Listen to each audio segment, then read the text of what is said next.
Pick up any owner's manual from a modern American vehicle. Ford F-150, Toyota Camry, Honda Accord, Chevy Silverado. Find the maintenance section, find the oil specification page. It will say 0W20 almost every time on almost every engine sold in America today. Now open your laptop, find the same vehicle, same make, same model, same year, sold in Germany or Australia or Canada. Find their owner's manual, find their oil specification page. It says 5W30, sometimes 5W40, same engine, same pistons, built in the same factory, shipped from the same production line, 2 manuals, 2 markets, 2 different oils. One of those recommendations was made with your engine's longevity in mind. The other was made with a government fuel economy target in mind. Hi, I'm Stefan, and it took me 15 years inside this industry, and one manual comparison I stumbled across while researching for this channel to understand which one is which. Here's what this video is going to do for you. First, I'm going to explain exactly what viscosity means and why the difference between 0W20 and 5W30 matters more at 100,000 miles than it does at 10,000. Second, I'm going to show you the actual wear data, not manufacturer claims, not marketing. Independent oil analysis results and engine tear-down findings that show what each viscosity does to metal surfaces over time under real American driving conditions. Third, I'm going to tell you which oil actually belongs in your engine, based on your climate, your mileage, and how you drive, not based on what sells cars. And at the end, I'll explain exactly why your dealer recommends 0W20 even on high mileage engines that would benefit from something thicker. The answer has nothing to do with engineering. Stay until the end. Let's start with what viscosity actually means. The numbers on an oil bottle, 0W20, 5W30, 5W40, describe 2 things simultaneously. W stands for winter, and the first number followed by W describes how the oil flows at cold temperatures at startup before the engine reaches operating temperature. A lower number means thinner flow when cold. 0W flows thinner cold than 5W. Faster circulation on startup. Less cold start resistance. The second number describes viscosity at operating temperature. At 212 degrees Fahrenheit, under load, under heat. Higher number means thicker film at temperature. 30 is thicker than 20 at operating temperature. 40 is thicker than 30. That film thickness at operating temperature is what determines how much metal-to-metal contact happens inside your engine every mile you drive. Think of it like this. Your engine bearings, the components that allow your crankshaft to spin inside the engine block, are separated from the metal surfaces around them by a film of oil that measures between 0.0002 and 0.001 inches thick. That film is the only thing standing between smooth operation and metal grinding on metal at 3,000 revolutions per minute. 0W20 produces a thinner version of that film at operating temperature than 5W30 does. Under normal conditions, moderate temperature, moderate load, that difference is manageable. Under real American driving conditions, summer heat in Texas or Arizona, towing a trailer, stop-and-go traffic that keeps the engine cycling through heat repeatedly, that difference becomes measurable engine wear. Here's the data that changed how I think about this.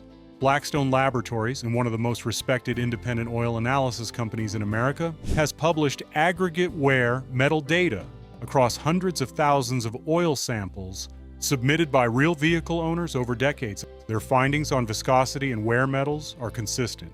Engines running 0W20 in hot climates or under towing conditions show measurably higher iron and aluminum wear metals by 7,500 miles than comparable engines running 5W30 under the same conditions. Iron wear metals come from cylinder walls and piston rings. Aluminum wear metals come from bearings and pistons. These are not catastrophic numbers at any single interval, but wear metals are cumulative.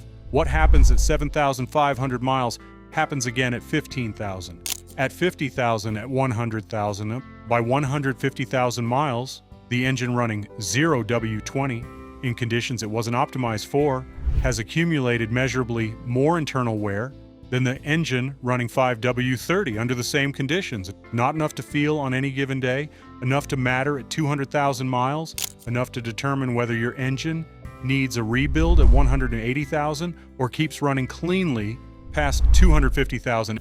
Now here's the part I didn't understand until I started pulling the regulatory data for this channel. In 1975, the United States government introduced the Corporate Average Fuel Economy Standards, known as CAFE regulations. These regulations require automakers to meet specific average fuel economy targets across their entire vehicle fleet sold in America. Failure to meet those targets results in significant financial penalties. Thinner oil reduces internal engine friction. Reduced friction means slightly better fuel economy. Slightly better fuel economy helps manufacturers meet their CAFE targets. The difference between 0W20 and 5W30 in fuel economy terms is approximately 0.3 to 0.5 miles per gallon. On a single vehicle, essentially invisible. Across millions of vehicles in a manufacturer's fleet average, it moves the CAFE number enough to matter financially. So manufacturers specify 0W20 not because their engineers determined it's optimal for engine longevity, because their regulatory compliance team determined it helps meet a government fuel economy mandate. Your engine's long-term wear rate is a secondary consideration to a compliance calculation. That's not a political statement, it's a documented regulatory reality. And it's the clearest explanation for why the same engine gets a different oil recommendation depending on which country's manual you read. Germany doesn't have CAFE regulations. Australia doesn't have CAFE regulations.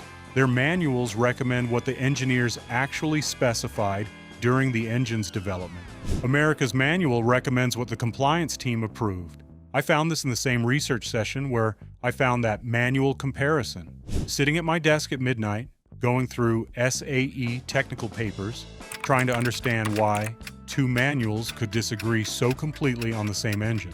When the answer came into focus, I sat with it for a while before I knew what to do with it, because it meant that the recommendation I'd been validating for 15 years in service departments wasn't primarily an engineering recommendation, it was a regulatory one. And nobody had ever said that out loud in any shop I'd worked in. So what oil should actually be in your engine? Here's the framework that the data supports. If you have under 75,000 miles, live in a moderate climate, and do mostly highway driving, your 0W20 is acceptable, your engine is new enough, your conditions mild enough, that the thinner film is within safe operating margins. If you have over 75,000 miles, live in a hot climate, Texas, Arizona, Florida, Southern California, or do any towing, hauling, or frequent stop-and-go driving, 5W30 is the better choice. The thicker film at operating temperature provides meaningfully better protection under the conditions that actually stress your engine. If you have a turbocharged engine, 5W30 minimum. Consider 5W40. Turbochargers operate at extreme temperatures. The oil that feeds the turbo bearing needs every fraction of film thickness it can maintain. A turbo bearing failure from oil starvation starts at $1,500. If you're unsure, pull a used oil sample at your next change and send it to Blackstone Laboratories, $30. They analyze your wear metals, tell you what they see, and make a specific viscosity recommendation based on your actual engine's condition, not a general guideline. Your engine, your data.